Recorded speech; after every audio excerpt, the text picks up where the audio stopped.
over the last, at least 10 or 15 years in the industry, you've seen what some may call some, disturbing trends. And it kind of makes you wonder where the industry is going to go. Yep. And it makes you wonder what sort of role Industrial Insight is going to continue to play, and maybe the offerings that you need to put out into the market to better serve your customers. Do you want to talk a little bit about that? I'm trying to figure out what does the future look like for us and what can we offer.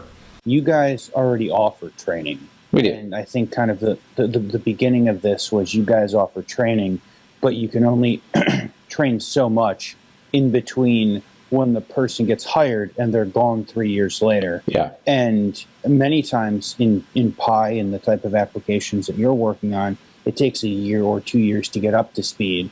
So they get up to speed, they start making progress, and then they lose all of that progress because the entire engineering class is gone. And then we start over.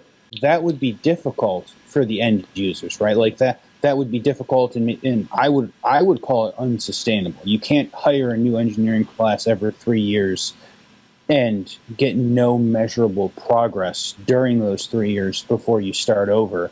Just to start the cycle over and over again, you would never get better. You would never solve your problem. Well, you do get some progress, right?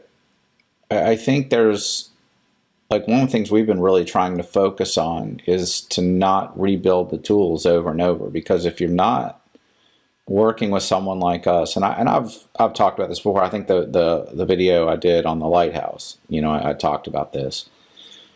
You get a really smart young engineer, comes in, solves a particular problem.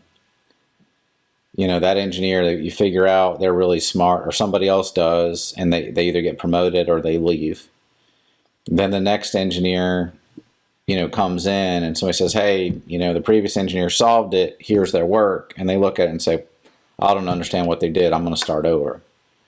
So you're literally solving the same problem you solved 2 years ago, with a different person. Same problem. It's never been put to bed. But then again, I feel like in some customers we've been working with, we are making progress so that the next engineer that comes in is starting in a different place than the one that was there before. And so we're making progress. It's just not what it should be. And one of the things that I think really what sparked this video, one of my concerns is, at that point, sometimes we know more about the process than the process engineer does. Mm-hmm. And I was recounting a story to you off camera, a company I used to work for.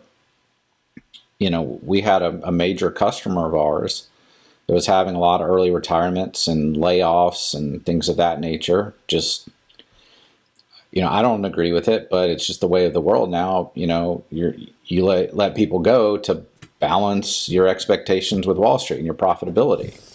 That's going to catch you eventually.